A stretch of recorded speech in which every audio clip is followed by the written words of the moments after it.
Many of you know that Doug Overby, Dad, died this past week, and his funeral or memorial service was yesterday. I went to it and I looked out and I saw many of, I think, the Sunday school class members there in attendance. It really pleased my heart to see the love and support that they were given. Our text for this morning comes to us out of Colossians once again. We'll be reading from chapter 1, verses 21 through 23. Now, before we get into those verses, let me just share with you that this is right on the tail end of a great section, and I invite you to go back and read that. You might want to go back and just read the entirety of chapter 1, because in chapter 1 you will discover this great Christological hymn where Paul is sharing with us the entirety of the person of Christ. And sometimes we begin to approach Jesus in a very casual way, and we must remember that with Paul, Jesus is the image of God, the very image of God. So I invite you, when you get home, to just go back. It won't take you but about a minute or two, maybe not even that, to read the entire chapter, and I invite you to do that. We're going to focus on those 21 verses 21, 22, and 23 this morning. So beginning with verse 21, we read, "Once you were alienated from God and were enemies in your minds because of your evil behavior. But now he has reconciled you by Christ's physical body through death to present you holy in his sight, without blemish and free from accusation. If you continue in your faith, established and firm, not moved from the hope held out in the gospel. This is the gospel that you heard and that has been proclaimed to every creature under heaven, and of which I, Paul, have become a servant." Just a brief note about that. He says every creature under heaven, and some people approach that as being hyperbole, because of course you go out and you preach to the rabbits and to the squirrels and to the... Well, in reality, what I think Paul is reflecting here is the totality of the Christ event on all of creation. Okay? And so that's where we begin. Let me share with you just a personal story. July the 4th, I don't know what you probably let off firecrackers and did many things, cookouts and everything. And I might have shared with some of it, but I went up to Roanoke and took my mama out to eat. Ruth and I and our oldest son Mark did this. I hadn't seen her really. I talked with her many times, but I hadn't actually seen her since her sister Frida died. And so I wanted to check on Mom and see how she was doing and share some personal time with her. So we took her out to eat, and then afterwards, my brother-in-law had made an egg custard pie, and he invited us to their house, to my sister and brother-in-law's house, to eat egg custard pie, sharing a time of fellowship. And also, my sister Pam wanted me to come and look through some old photos that she had gone through. She'd gone through the family pictures, and she had gotten quite a few that she was maybe wanting to keep, but she wanted me to have my choice of those. So anyway, we were doing. I thought I would share a few of those with you this morning. You like to look at family photos, don't you? Well, this one's of my mom and her mama. My mom was about probably 4 or 5 years old. And I think this was around the time her father was killed. I don't know. And this is a picture of my daddy, and he's sitting on the hood of a military jeep, and he is in Korea. And this is me sitting on my daddy's lap beside my Aunt Judy and my sister Pam. And if you look real closely, you'll see my sister Pam is wearing a headdress and she's pounding on a tom-tom. And I believe those were actually my Christmas gifts But she was playing with him, which shows you that, yes, I was a very sharing person even before I turned 3. Now, in reality, you couldn't see those pictures from where you were sitting, could you? You just had to listen to my words as I describe the picture to you, right? But let me ask you a question. Could you get maybe a little bit of the sense of what they really represented? Just by the words I was sharing and the way I shared those words? Like when I said I was sitting on my daddy's lap, give you a picture there of that personal relationship that I had with my father? Of course. Of course. Paul is sharing a picture with us. Oh, I almost forgot. I can't forget this. There's one more picture. It's of that very, very special family member, old Betsy. That's not my mom. That's my Jeep. That's old Betsy. Some people think she's a mythical figure. She really isn't. She exists. But anyway, you get the picture. And I hope they were pleasing pictures that you were seeing in your mind. But they're far removed from the picture we encounter in the words of the Apostle Paul. But they're a family picture. Let me share with you one more family picture that I did not bring home with me. It was of my mom, her sister Frida, and her brothers, Buddy and Roy. It was taken probably, 30 years ago. My mom's the only one left of the 4. They have smiles on their faces. And I need to tell you something. When my 2 uncles were in high school, they quit school to join the military. Uncle Buddy went into the Air Force. Uncle Roy went into the Army. Uncle Roy was a combat soldier in both Korea and did 2 tours of duty in Vietnam. Uncle Buddy was in the Air Force. He did go to Vietnam, of course. He wasn't quite in the same type of situation Uncle Roy was. They were military men, stayed in there 24 years maybe, and then got out. Buddy ended up living in Florida. Roy ended up living in Hawaii. My Aunt Frida moved from Virginia to California about 1963.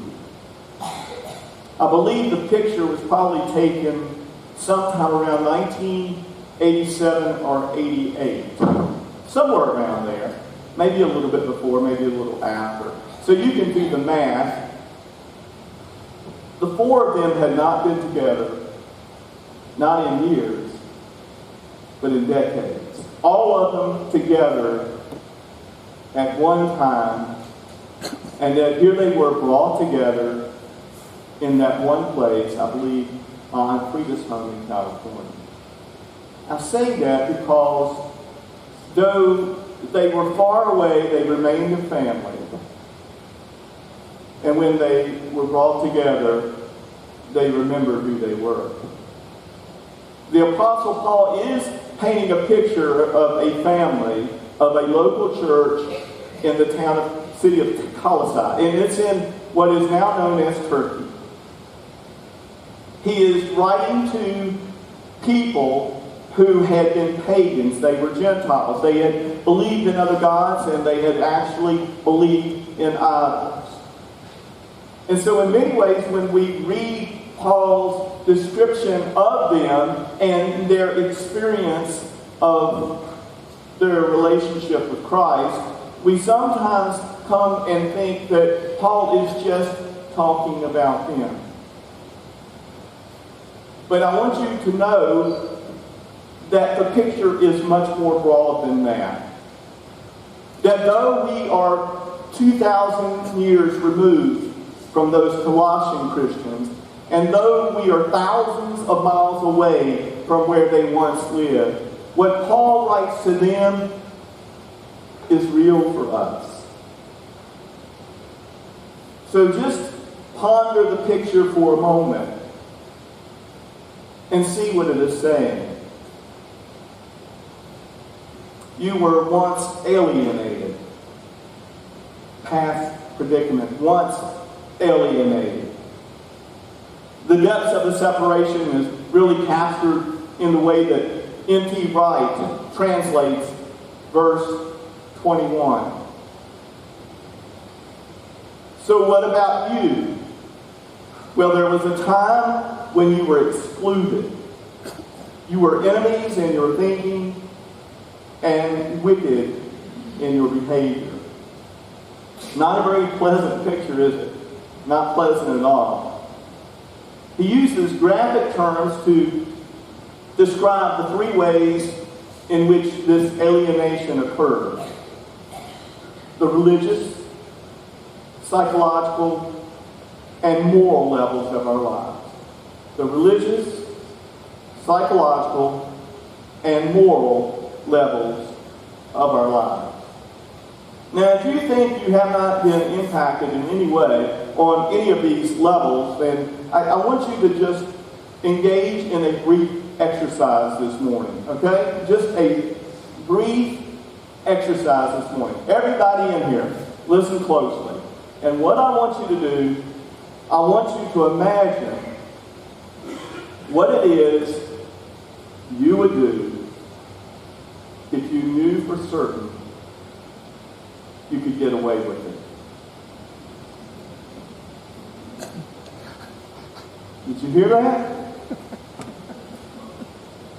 I want you to imagine to yourself what it is that you would do if you were absolutely certain you could get away with it. Now ask yourself, am I very much different from those Colossian Christians? When I thought about that, I had a shiver go up my spine. Maybe you did as well. Now, there is always a danger when we start to think about our past lives and our past sins. One danger is that we'll start to glory in them, and we shouldn't do that at all.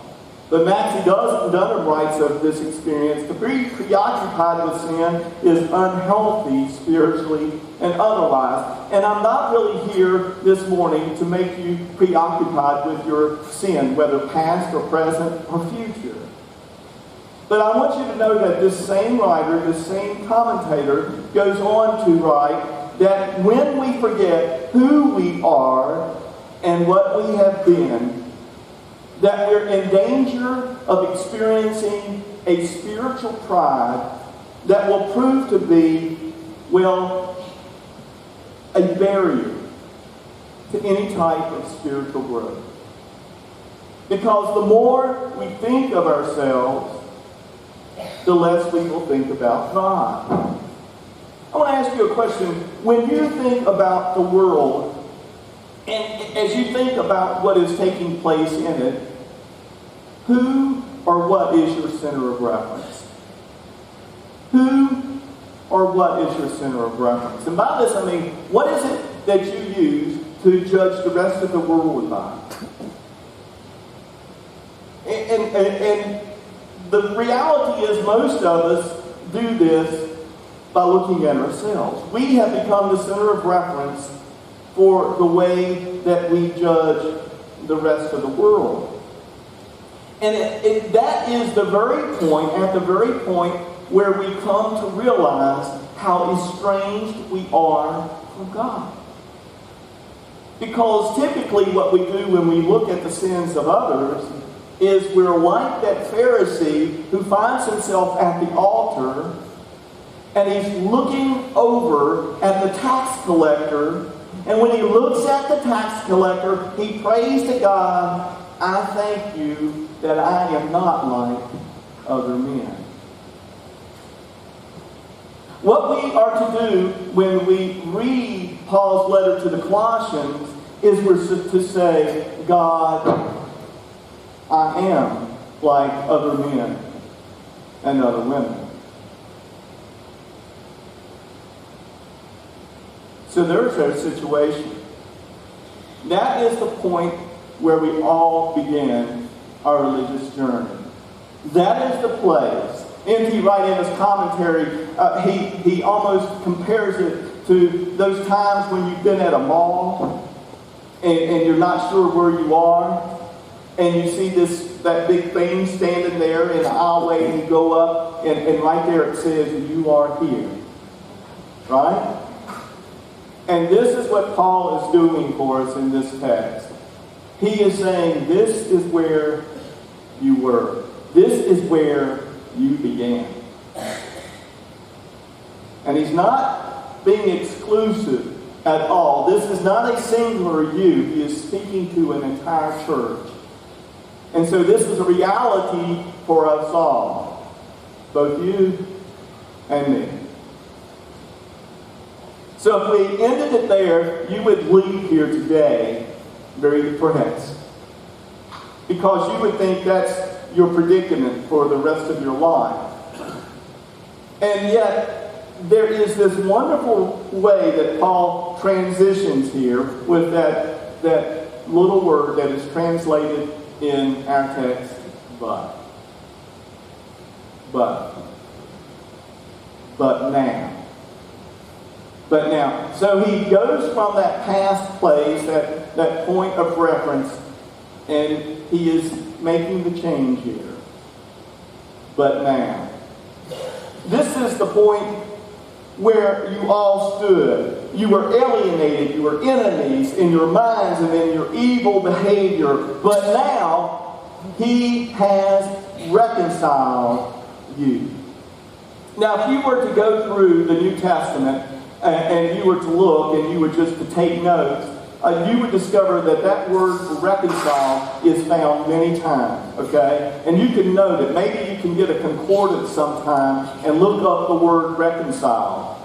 And just, and look at the many places where you find it being used. What you will discover is that in the New Testament, in all but two places that you find that word being used, it is always used of man's relationship with God or God's relationship with humanity. Okay? So what is being said here is Paul is telling to Colossians, even though you were once far away from God, distance, created by all of these things that we just talked about the psychological, religious, and moral ways, he says, though you were far away from him in this, he has reconciled you. And notice he talks about the complete reconciliation that has taken place. And the reason that it has been complete is the source of the reconciliation has been the sacrifice of Jesus.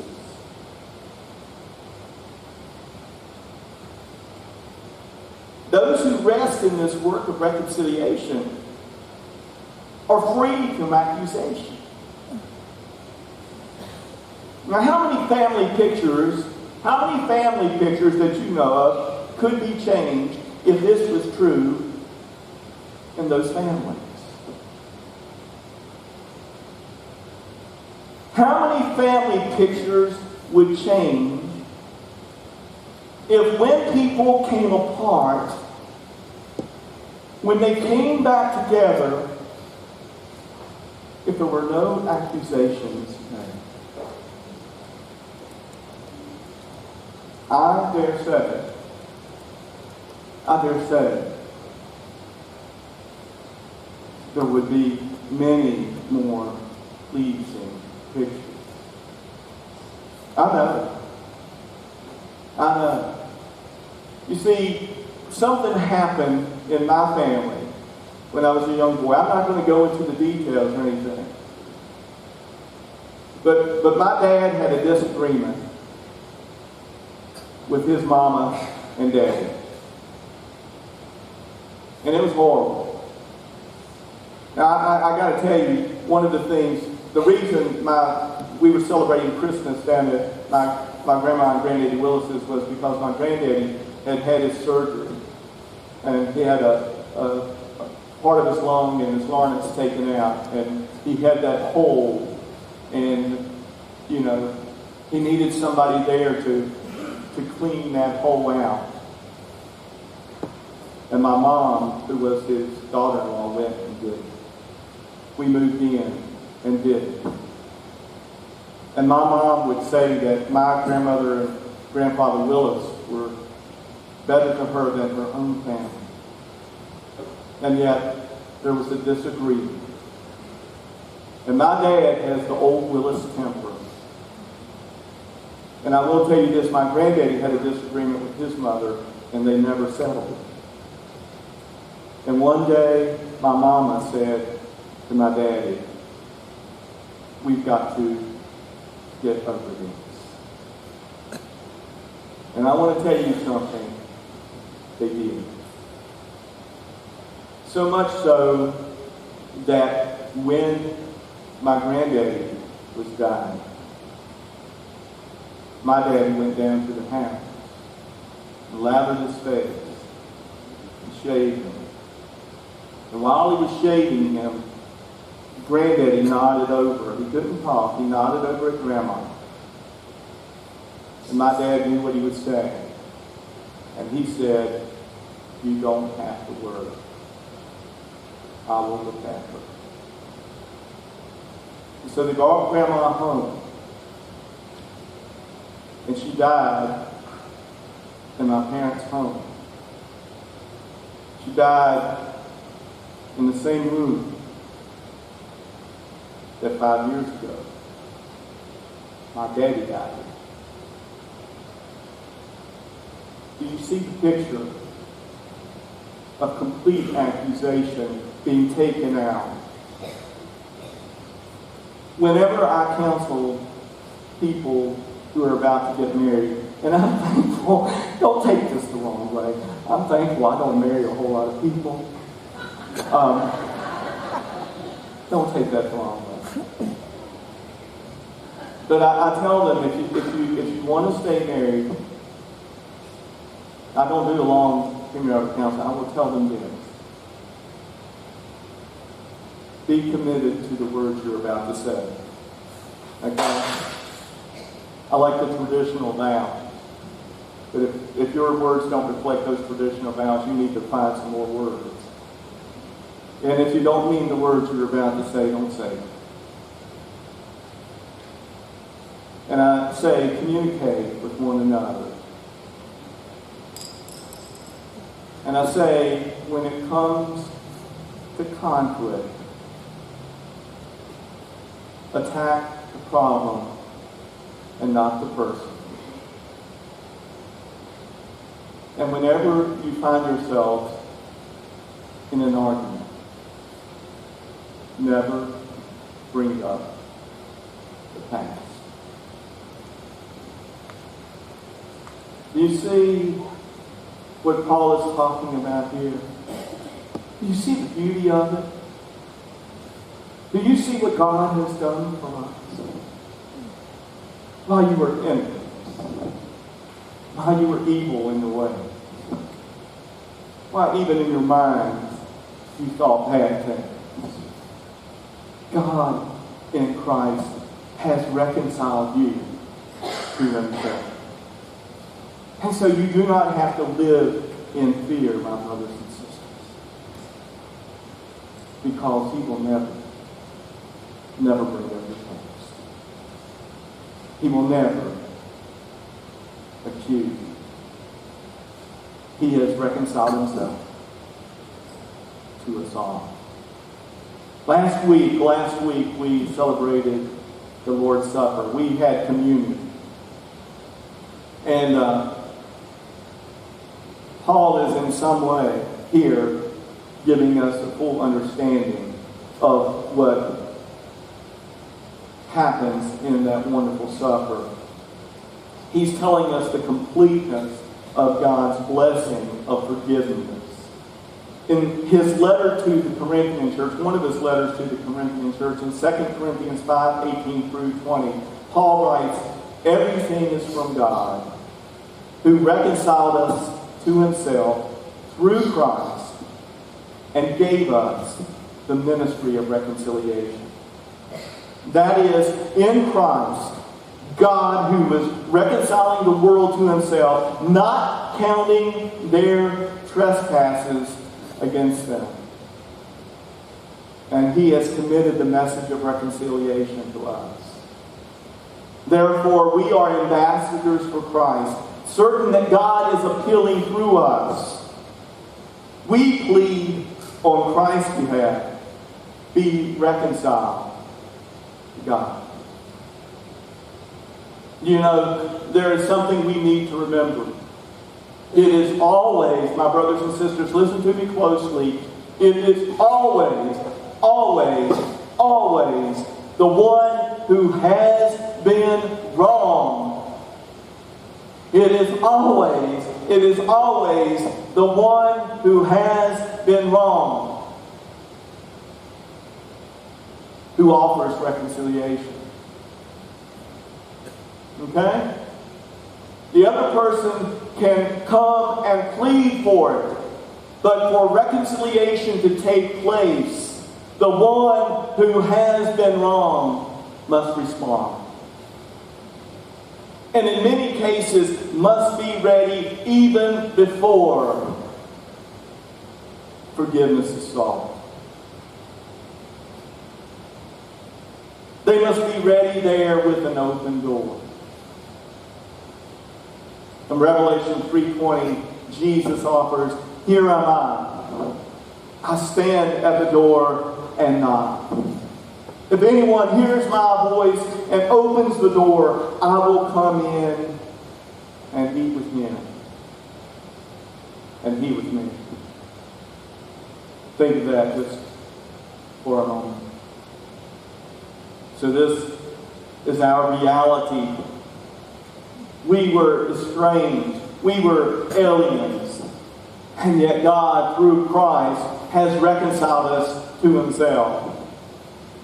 He has forgiven us so completely that we need not fear accusations being brought against us. Now, where does the rubber meet the road? It's when we do the same to one another. It's when we do the same to one another. I want to tell you the truth. I know you look at me and you say, "Brady's such a nice guy." That is what you think, isn't it? I'm vindictive. I'm hateful. I want to tell you something. There are times I've been sitting at my desk and I thought, that person, I can't believe they did that to me. I can't believe it. I will never forgive them. I will never forgive them. And I had a hard heart. And that's what I intended to do. And while I was sitting there, God spoke to me. And he said, "Do you remember when you were forgiven? Do you remember when you did wrong? Do you remember when someone opened their arms to you, opened the door to you? He said, "Brady, come back home."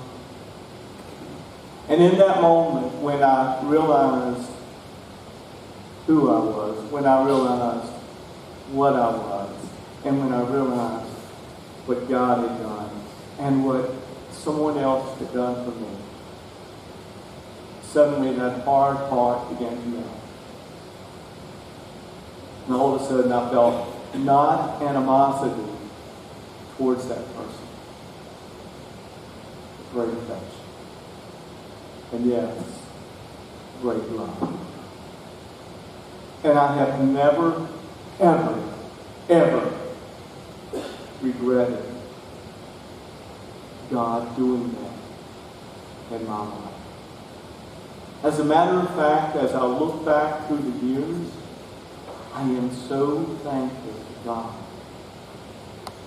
that he performed that miracle in my heart. That he did something for me, in me, that I could never do for myself. You know, this weekend, what are we celebrating here in this wonderful country of ours? You know, we celebrated the 4th of July not too long ago. Now what are we celebrating? The 50th anniversary of the moon landing. Oh, what a great achievement. What a great achievement. I was watching the news the other day, and I'm sure you've been watching the news about the news landing. How many of you were actually there and watched on your TV sets and you saw the moon landing? Raise your hand. Man, you guys are old. Anyway, I remember it well. I'm not going to say how old it was. I remember it. Wasn't it a beautiful thing? Television sets were on not only over this country, but throughout the world. I heard the television commentator say this very week that it was the first time, maybe in the history of the world, that the whole world came together and was pulling together for something to occur. I heard that our Vice President Pence, said the other day or yesterday that in the year 3000, that the moon landing may be the only event remembered from that time. Everything, look what we did. We went so far, even to the moon. And it brought people together. For about a day or two. What a beautiful picture. But it pales in comparison to the one we have just seen. How much more should we remember and celebrate what God has done in and through Christ? For in Him, we who were so far away have been brought close to God. This is Paul's family portrait. And if you look closer, you'll see yourself sitting there. I hope that we all enjoy looking at the picture. Let's pray. Oh, Heavenly Father, we do thank you for your grace and for your mercy and for the gift of your Son. Oh, God, what a wonderful thing it is to live our lives knowing that even though we've done many things, even though we thought many things, that one day we will stand before you and be free of accusation. Not because of anything that we have achieved or done, but simply because in Christ you have opened the door to full forgiveness for us. Thank you, Lord, for this great day as we pray this prayer in His name. Amen. Now, two things are going to happen. First, Josh is going to make his way up here to the front. The second thing, Kevin is going to play our song of invitation. And when those two things occur, I want you to see something happen, okay? I want you to see a door being opened. I want you to see a door being opened. Now, don't just, Josh is a good-looking guy. I want you to see him up here. But I also want you to see Jesus standing with John. So, if you're ready to embrace Christ and His full forgiveness and His reconciliation to the Father, if you're ready to have a new life that maybe you could have never imagined, come and walk through that open door. Maybe you just need to be part of a people who've experienced this already. And who are not perfect, far from perfect, but we try to live out real forgiveness with one another. Maybe you would like to be a part of us as well. Maybe that's the decision you have to make this morning. There may be another. Maybe you know you've been forgiven by God, but you're struggling forgiving someone else.